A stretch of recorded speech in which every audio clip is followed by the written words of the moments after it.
I'd like to thank Ellie Krieger and Funding Resources for sponsoring this Shmuz this evening. David HaMelech was charged with the greatest mission of his life. He was given the single greatest Nisayon that he was ever to face. And because he asked for it, he was given a type of Nisayon that would have been literally like an Akedas Yitzchak, and he failed.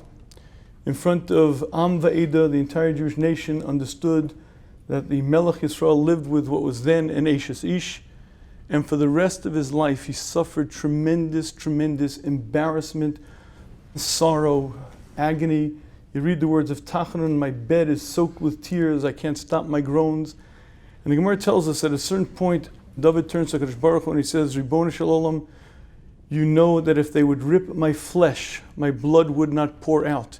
Meaning he was so white, so aghast, so embarrassed that whatever that means, his blood would not have flown. But it wasn't just his own personal embarrassment. V'lo od, when I'd walk into the Beis Medrash, and the Talmidei Chachamim were involved in halachas, and they were discussing the halachas of Daled Mises Beis Din, and they would say, David, what's the halacha? What type of misa are you chayev for living with an Eishes Ish? Mocking the Melech Yisrael. And David said, when he heard those words, he said to them, a man who lives with a married woman is chayev chenek, choking. That's the type of misa he gets. V'yesh lo chelek l'olam haba, but he has a portion in the world to come. However, hamal b'pnei chaver barabim, if one embarrasses his friend in public, ein lo chelek l'olam haba. And what David HaMelech was saying was, you guys are such knakas, you think you're going to make fun of me. I have a portion of the world to come, you guys don't. Okay, and that's the Gemara. And I'd like to ask an obvious question on this Gemara. David HaMelech, I understand. He's challenged with the type of Nisayon that I don't think we can imagine. If you'd like to understand the test, you listen to Shmuz number 42, Shmuz number 43. If you can imagine being pulled by an electromagnetic force, it's so powerful and so just irresistible. He could have won this Nisayon, but it would have been the equivalent of climbing Mount Everest barefoot. So I understand why he failed. That's David HaMelech, he failed in Nisayon. But what I don't understand is these Talmidei Chachamim. When a Melech Yisrael walks into the room, if you don't stand up, you're chayev misa. If you argue with the king, you're put to death summarily.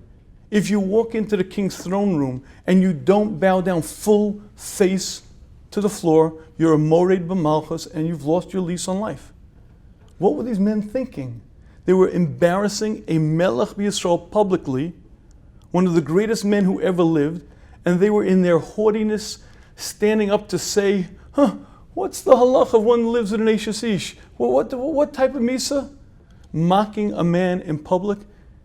So David, I understand, but what were these men thinking? What was going on in their mind? What were they thinking? Why were they doing this? And I believe the answer to this question really is based on fundamentally understanding us. And to share with you what I mean, around Yom Kippur time every year, I find a very interesting phenomenon. As I begin thinking and getting ready for Yom Kippur, I go through the cheshbon. Okay, what are the areas that I have to work on? What are the areas of my chatoim? What are my sins? What have I failed in this year? And I always find it very interesting that I have to sort of like dredge up and sort of ask, okay, so let me think about it.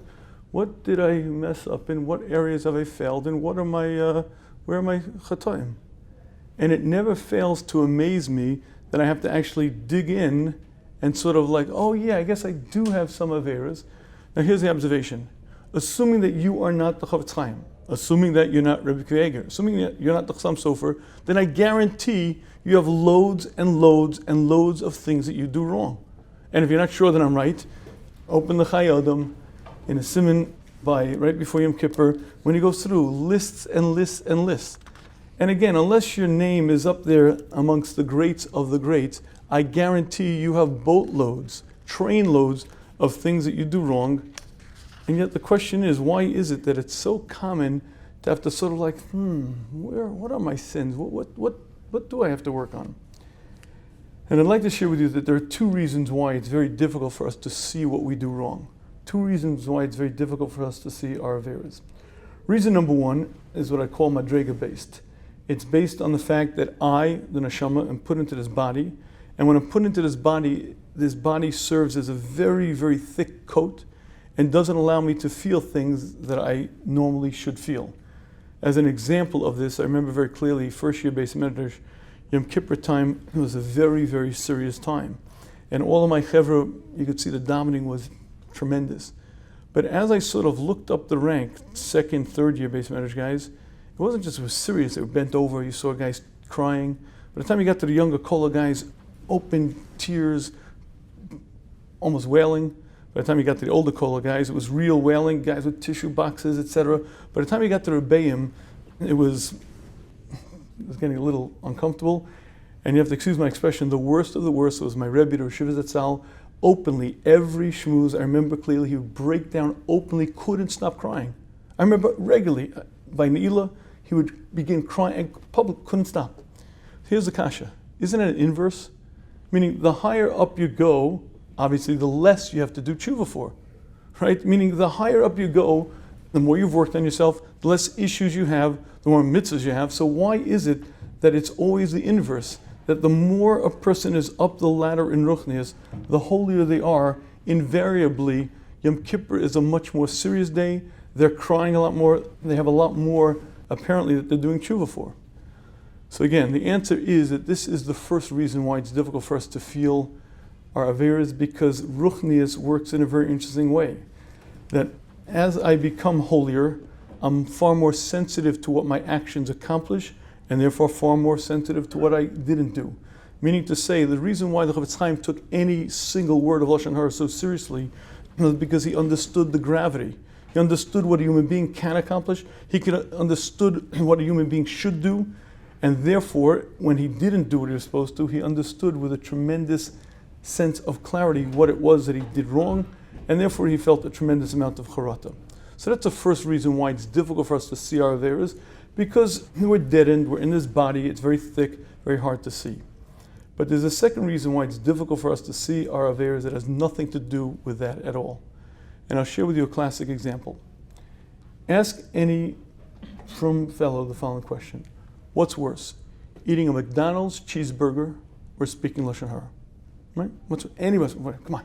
I mean, listen, I'm not saying Lashon Hara is mutter, but it's not treif. I mean, McDonald's is treif. You can't eat that. That's mamish usser. Any well-educated yeshiva going to tell you McDonald's is far worse because it's treif and Lashon Hara is whatever. Okay.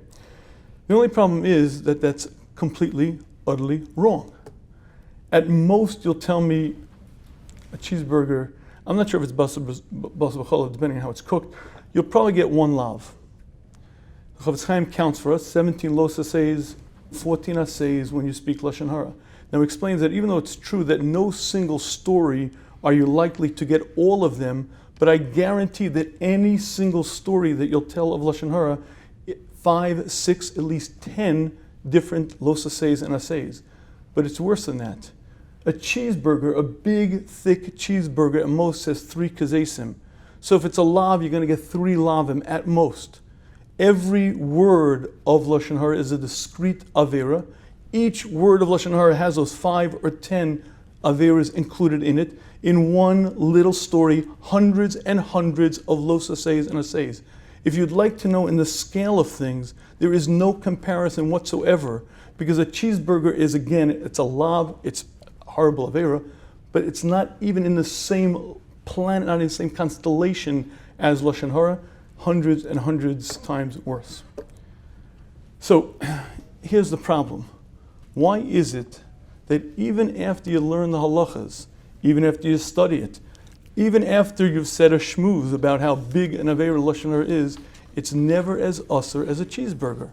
And never reaches that, cheeseburger is forbidden, it's mamish usser, and Lashon Hara never gets there. And the question is, why is that? Why didn't I get it? I learned halachas, I went through it, I get it, I understand it, so obviously it should be far worse. And the reason why it never becomes as bad as a cheeseburger has to do with the essence of me, the essence of a human being. And to understand this, let's focus on something very, very profound. One of the greatest chedushim that Rabbi Yisrael Salanta shares with us is that I am the neshama. that the neshama is not some distant part, some alter ego, some sort of scaled down version of me. That the I who thinks, the I who inside telling my arms and legs to move, when my body's put in the ground, I separate and I stand in front of the Beis Din Shamala. But again, it's not some splintered down version of me. It's not like I'm asleep and my neshama goes up to Gan Eden. It's me with all of my cognitions, all of my thoughts. The same I who I'm thinking right now, stand in front of Beis Din Shamala. The body's put in the ground. I separate, and for eternity, I am what I shape myself into. Okay. Now here's the problem. If you go to a funeral, you may notice that they put the body in the ground. The body includes the heart, the lungs, and the brain.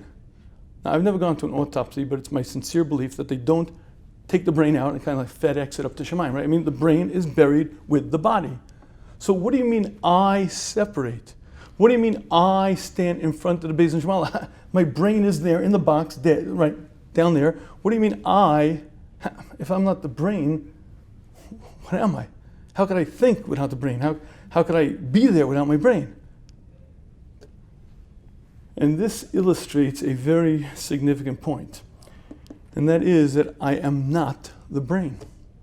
And if you'd fundamentally like to understand who I am, who you are, you have to sort of very carefully pay attention to human thought. And let me give you a couple of examples. Imagine you have a woman who's preparing supper. She's deciding it's the morning, and she's deciding supper for that evening. Let me see, chicken or meatloaf? Chicken or meatloaf? I don't know, chicken or meatloaf. I like chicken, I really would like to make, but my husband likes meatloaf. Well, I like chicken, but my husband likes meatloaf. Well, what should I do? Chicken, meatloaf. Cholesterol. It's bad for his cholesterol. He's gonna get heart disease. I'm not doing, chicken it's gonna be. And she puts the chicken into the oven. Now, if she would stop right then, and you were to ask her, Madam, do you know what cholesterol is? Do you know how plaque forms in the heart? Do you even know whether your husband's cholesterol is high? She would not be able to tell you. And if you'd ask her, do you really believe that the reason you're putting chicken in the oven and not meatloaf is because of cholesterol? No. But it's enough for her to sort of buy into, and she puts the chicken in the oven, cooks the chicken, fine and well. Okay. That evening, her husband comes home, and she serves a delicious chicken, and they're eating dinner, and she turns to her husband and says, so, do you like the chicken? Yes, dear, it's very good. You didn't say that with much enthusiasm. No, dear, it's really, really good. No, I can see you really didn't mean that. No, dear, I mean, it's really good. I could see you really didn't mean it. You really didn't say it with much. No, dear, it's really good. You did. Listen, dear, I'm not saying, listen, you know I prefer meatloaf, but for chicken, it's good. You see that? It's not enough that I do for you, I sacrifice for you. I didn't make meatloaf because it's bad for you, and you don't even appreciate it? And she gets all upset and have a big fight, and okay. Now, obviously that's ridiculous, right? And obviously that never would happen, right? Except it happens every day of the week, twice on Sunday. We call it rationalizing, just buying into an excuse enough to believe it, and then being embarrassed that you're caught in that sort of lie and thinking your husband doesn't appreciate it. Okay. But these things that we call rationalizing or rational lies are something that we engage in all day, every day. But I want to point out one very interesting thing. We don't lie to ourselves. It's not like I say, gee, I want to do this. Let me figure out a rationale, an excuse, a logic to make it okay. The minute I want it, my brain conjures up, just like instantly pops up with something, comes up with a logic, with a thought, with a reason. My brain instantly spits out logics as if it has a mind of its own. And it's very strange to watch the human mind. I deal with a lot of people, a lot of issues. I deal with quite a number of people who have OCD. And OCD is a very debilitating disease. I'll give you an example. Obsessive compulsive disorder. Basically what happens like this. It's really called the nervous disease or the Downing disease. Imagine the following. A fellow locks the front door, goes up to his bedroom, and on the way up says, did I lock the front door? So he comes back down and checks the front door. Locked, yeah, good. So he goes back up to his bedroom and, wait, did I lock the front door? Goes back down, checks another time. Yeah, it's locked, good, okay, goes back to his bedroom. And again, maybe I didn't lock it. No, come on, I know I didn't, but maybe I didn't. So he goes back down and checks a third time. Okay. By the 30th time, he knows that the front door is locked, but he's not comfortable with it. And there's a doubt in his mind. And he doesn't feel that it's locked. And at that moment, he has a choice to make. He either gives in to what his brain is going to spell out to him and suffer the rest of his life, or he breaks free. And what I've told guys on a regular basis is you have to say to yourself, you have to say to your brain, I will not give in to your twisted thinking. I will not give in to your perverted version of things. And you have to go to bed. But maybe it's not locked. That's fine. But maybe burglars, I don't care. But how do you know I don't know. So what? I'm going to bed anyway. I'm not giving in to your twisted thinking. And it's rather strange, because what do you mean, I'm not giving in to your twisted thinking? But that is exactly the disease state. And it's twisted thinking, and if a person doesn't learn to just ignore it, he's a slave for the rest of his life. And the solution is very simple, to train yourself to ignore it.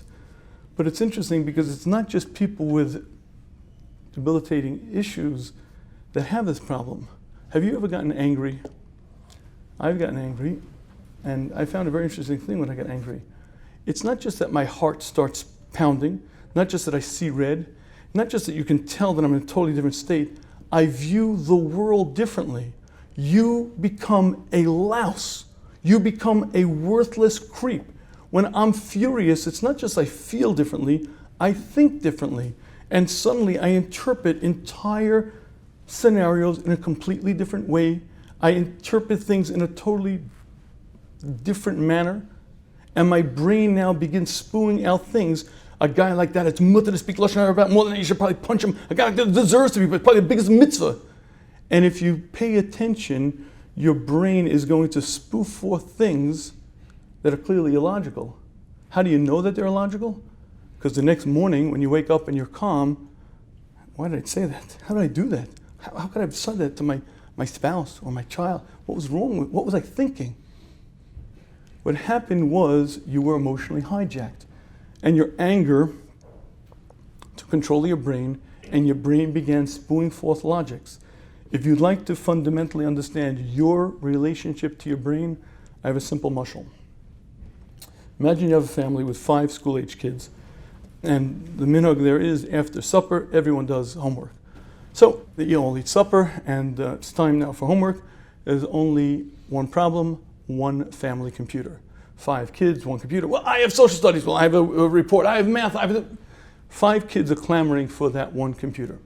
Now, depending on which child sits down to the keyboard will determine what's shown on the screen. Different programs will come up, different letters will be typed out.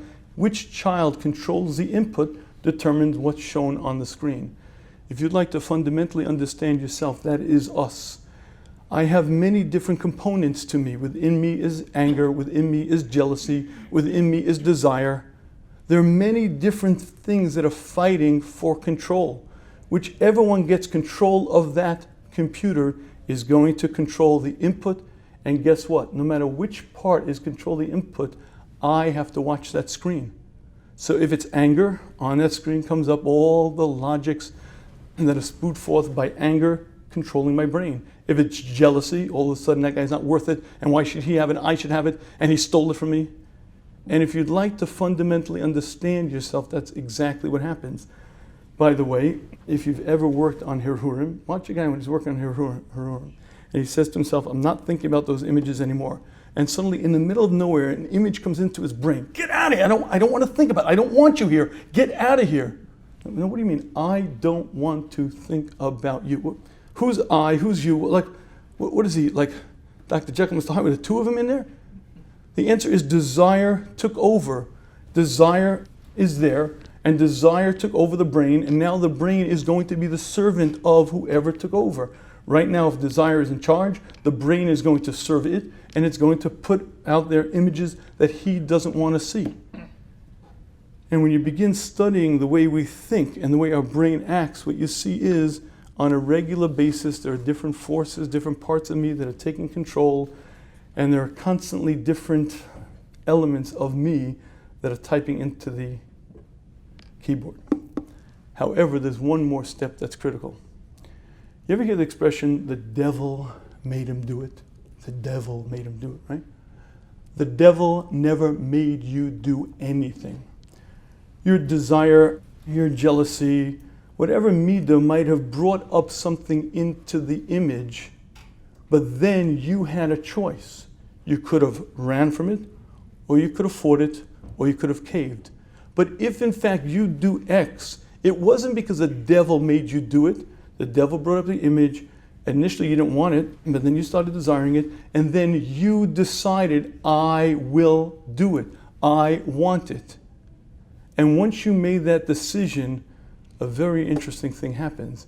Your brain goes into warp speed. It starts spewing out, oh, you want it? At your command, master, I will provide the logic.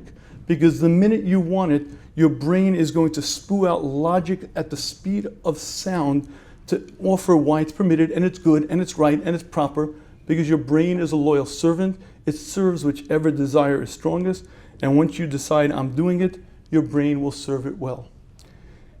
If you'd like to understand why it is that I never do anything wrong, it's because once I decide to do it, my brain is my servant and my brain makes it permitted. My brain presents a logic, a rationale, a reason why it's absolutely fine.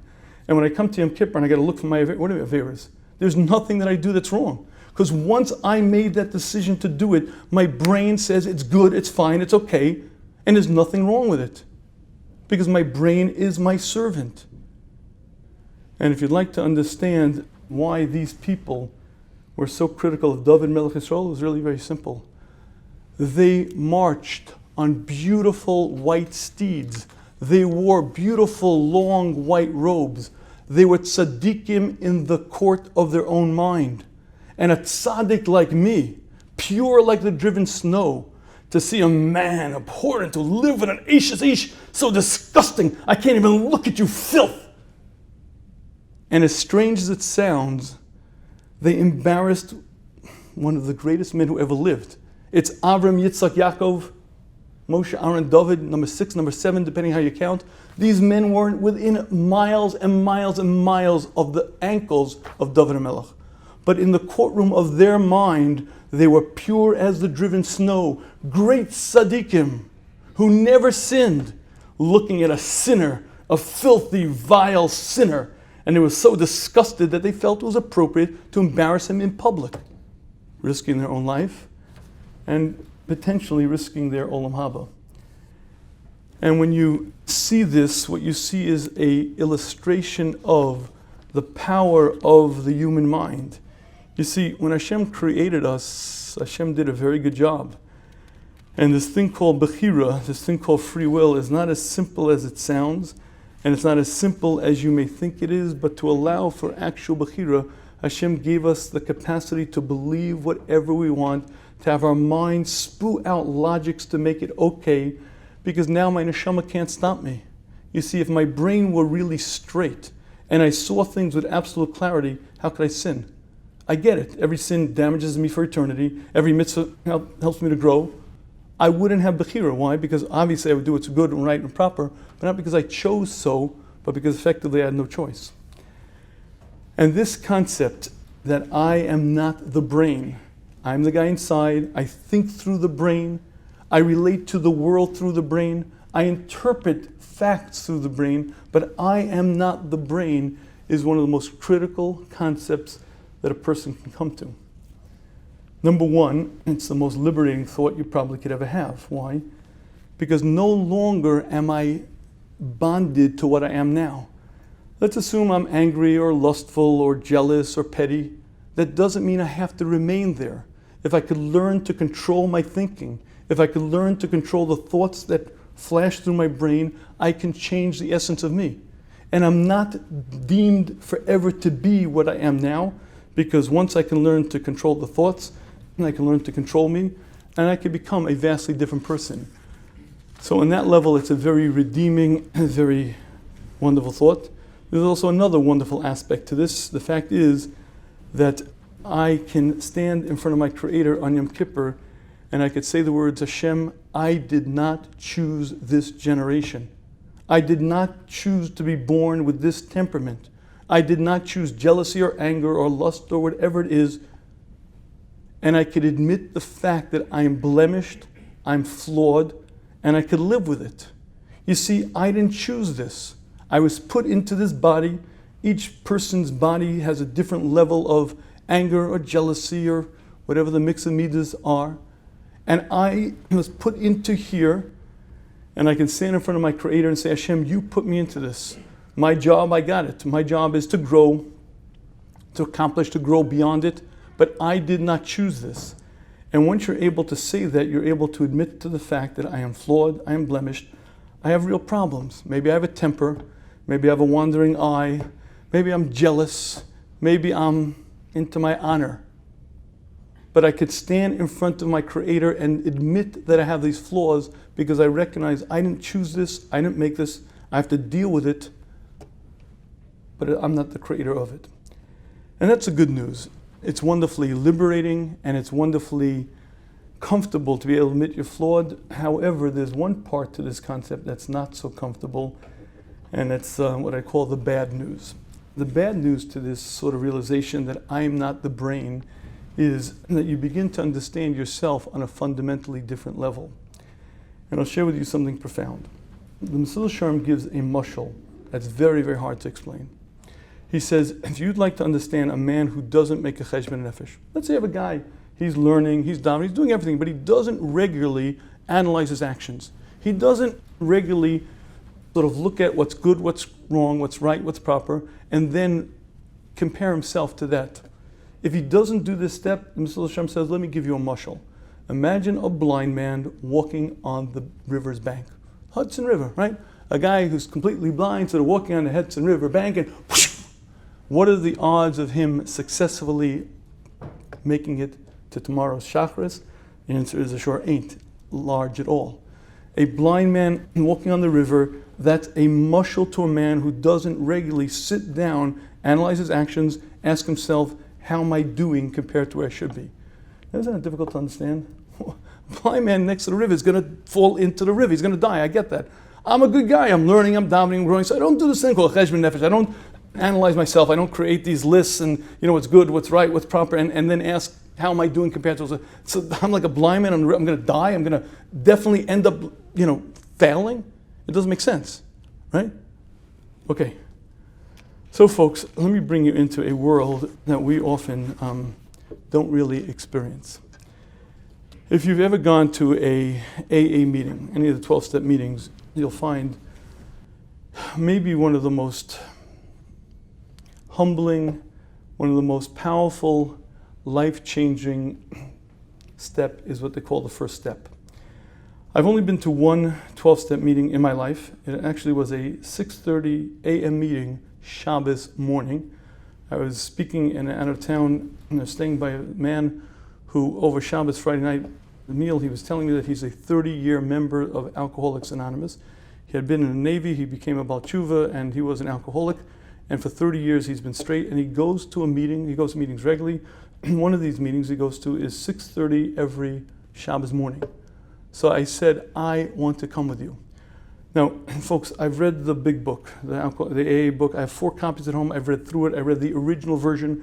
I'm pretty familiar with the program, and I'm extremely impressed with the 12-step program, but it happens to be I never was at a meeting. 6:30 in the morning, I'm wearing my suit and tie, my yarmulke, and I see 200 people. 200 people, 6:30 on a Saturday morning. They're all wearing their jeans and whatever, but they're all there. And this is the step, the first step that any person who wants to regain sobriety has to say is, my life is not manageable and I am powerless over it. I'm powerless over alcohol. I'm powerless over narcotics. I'm powerless to change it. And that's the first step. And it becomes the biggest sticking point because many, many people can't get past that. Saying the words, my life is not manageable and I am powerless, and then turning my life over to my higher power, what we call God. And that is the first step, and that's the most critical step that any addict will make. Now, Many people don't make it. Addicts who are able to go through a 12-step program generally are able to succeed. But here's the point. If you were watching 200 people say the words, my life is unmanageable and I'm powerless to change, I guarantee that you and I and everyone else would look at them and say, Nebuch, look at that guy, Mamish, no control, a weakling. Mamish, like what kind of human being is no control? No control? And you and I would feel very, very different than that person. You and I would know that Nebuch is an unfortunate weakling, sort of like a, I don't know, I hate to say a loser, but different than you and I. And here's the thought though. If you look at addicts, addicts come in all sizes and shapes, all different forms. There are brilliant addicts and there are dumb addicts, highly successful ones and not so successful ones, young and old, short and tall, fat and skinny. In fact, the only thing that you'll find addicts have in common is that they're addicted to something.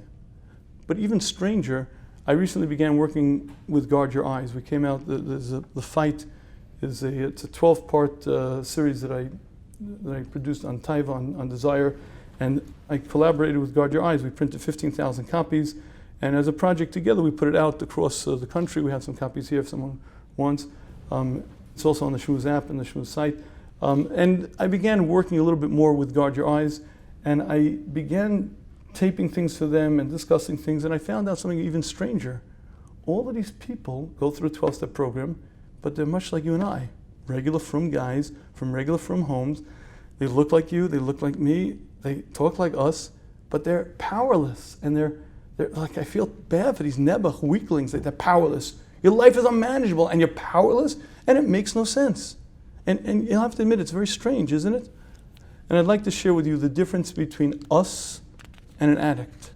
Would you like to know the one difference? The addict is forced to deal with reality.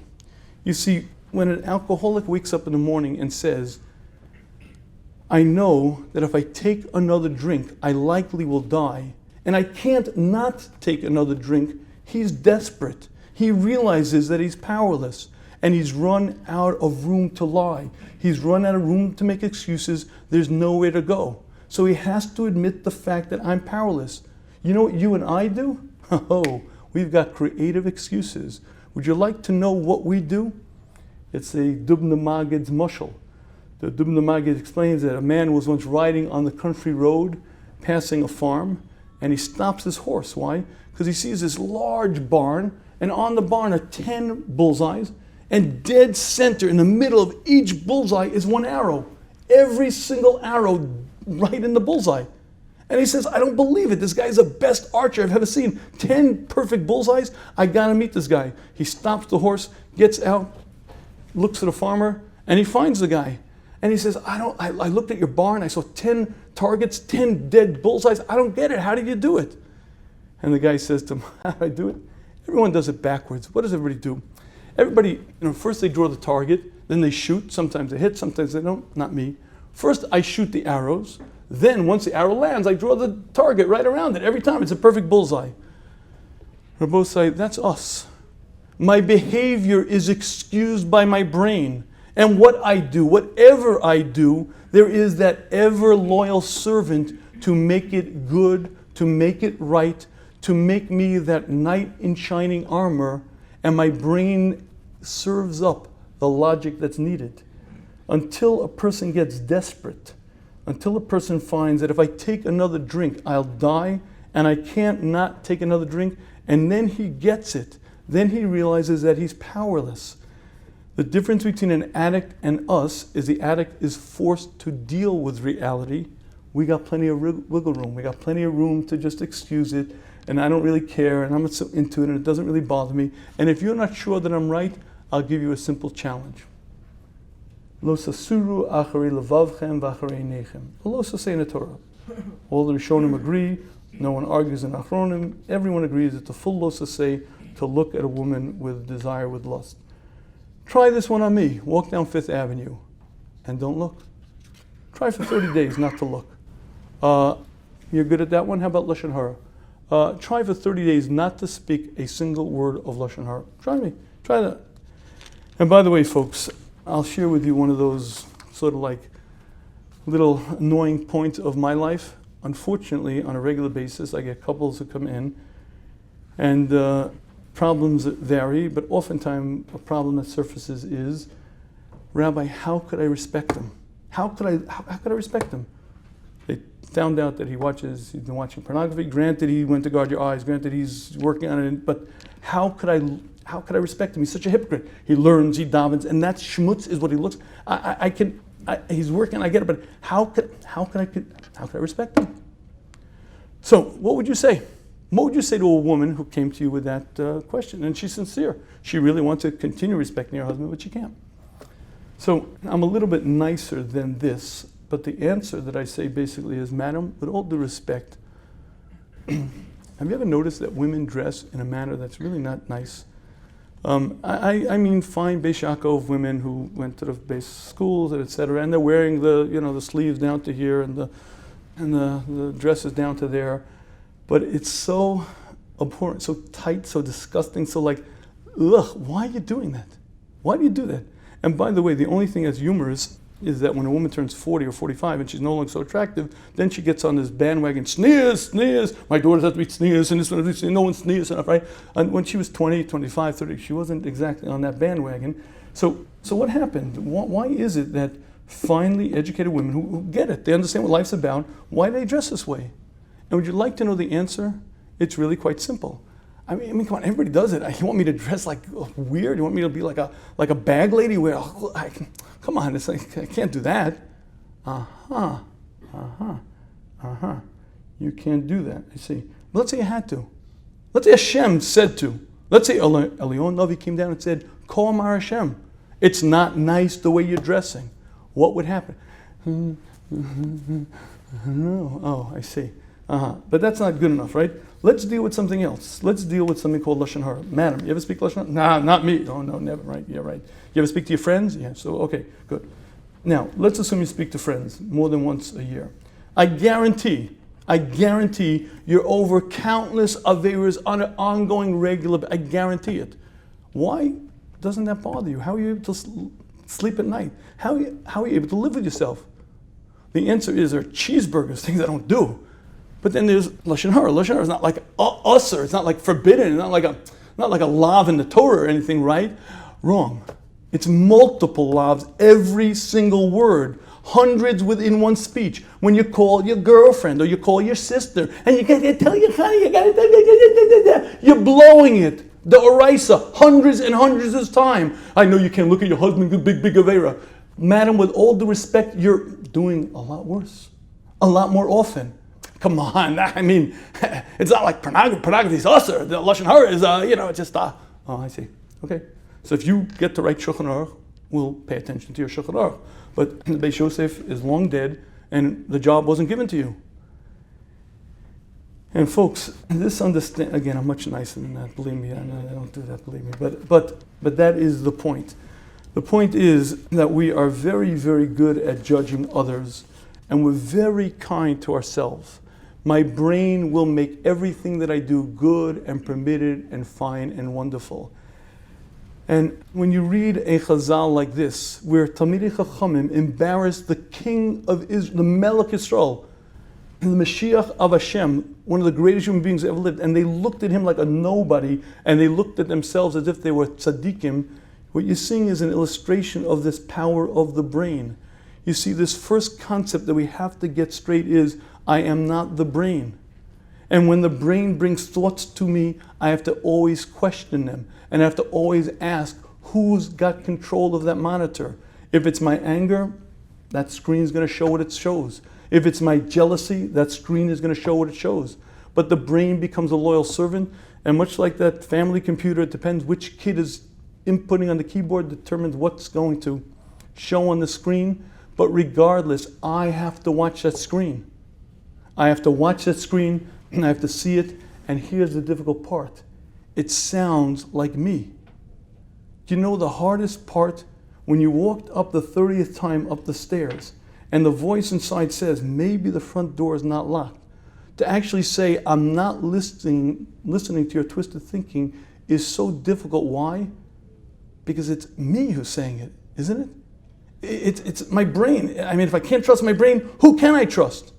and learning not to trust your brain, learning that I'm not the brain, learning that my brain is oftentimes hijacked, whether it's by anger or jealousy or desire, and learning that I am not the brain is one of the keys to recognizing who I really am. And most people don't have a clue. Because most people, when they have that thought in their brain, say, well, that's me and I'm doing it, and they think it's them. And they walk down that garden path, and exactly what the Mesilas Yesharim says, like a blind man on the river's bank. Why? Because it doesn't matter if you're learning and you're davening and you're doing everything right.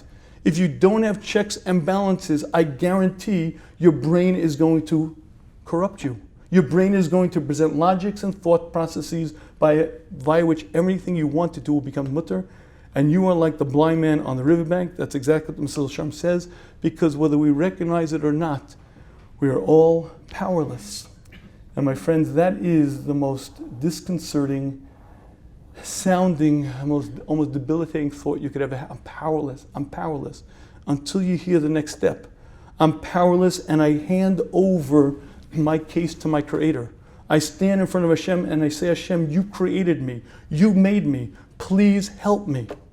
Please aid me. I don't want to be doing these things. I don't want to be involved in this. I'm powerless to change. I recognize that. I'm not hopeless. I'm not helpless, but I can't win this. Because it's not just that I desire it. My brain keeps telling me it's good and it's fine, and I keep getting, please help.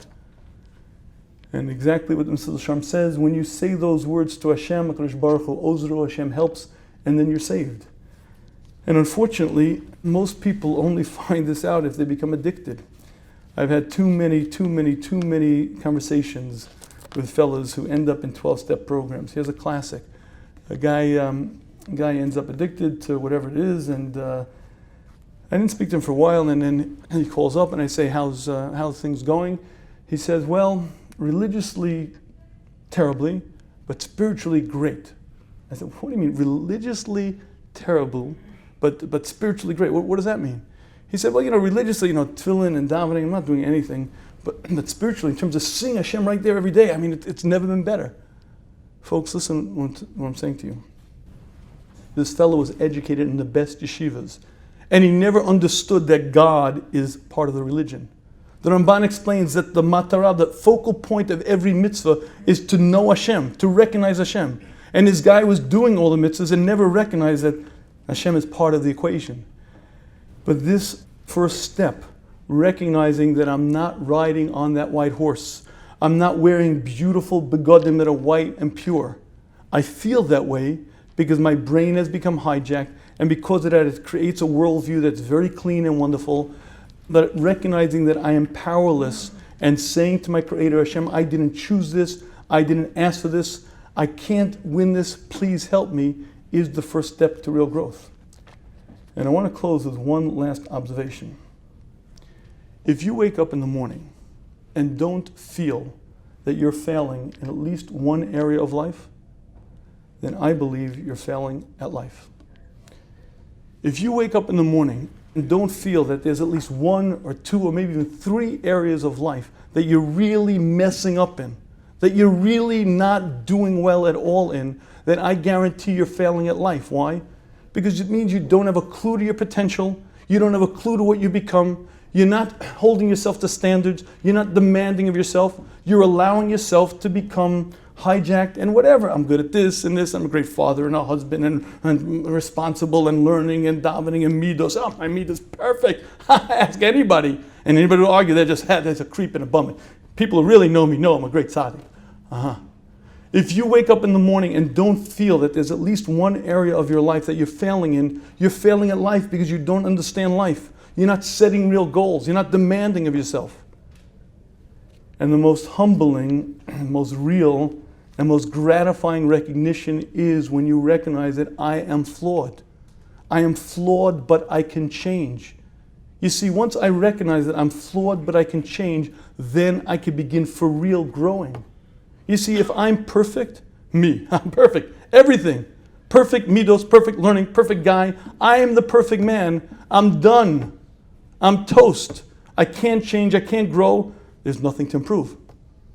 The minute I'm man enough to wake up to realize that I'm not perfect, I have very real flaws, blemishes, shortcomings. There are issues that I really got to work on. There are things that I really messed up in, not little, big deal, big time messing up. When I'm able to be man enough to admit that to myself, then I'm able to actually grow. Then I'm able to actually turn to my Creator and say, Hashem, I didn't choose this generation, I didn't choose this set of personality traits. I'm powerless to change, please help me. And then I could do the difficult work, I can do the real steps of changing, of growing. Yom Kippur is one of the most beautiful days in the Jewish holiday. It's certainly the day when you can most clearly see Hashem, surely the day where you can most clearly, palpably speak to Hashem. But more than anything, it's a day that I could finally be honest with myself. I could finally take off the veils of lies and sheker and false having to put on a show for this guy and that guy and show everyone how great I am. I'm not great, I get it. I'm flawed, I'm blemished. I'm prepared to recognize what I've done wrong. And I'm prepared to recognize that I'm not going to be capable of really changing it until I turn to my Creator and I say, Hashem, I can't do it, I need your help. And when I do that, then I can really grow. And that is the most liberating thought, the most powerful thought. It allows a person to really grow, really accomplish, to really reach a simcha of real growth and really being dovek to Hashem. May Hashem grant us the wisdom, the fortitude, the strength to put this into practice. I want to thank again Eli Krieger for sponsoring the Shmuz. I also want to just mention that we have a number of CDs in the back. One is The Fight. It's a 12-part, 12 shurim on the issue of taiva. Don't go on the internet. If you do, go to shmuz.com. Don't get a smartphone. If you do, get the Shmuz app for iPhone and Android. On it, on the series section, you'll see the fight. But if you hopefully don't have a smartphone and don't go on the internet, you have the CDs. I wish you much atzlacha, a good Gibon Shiur.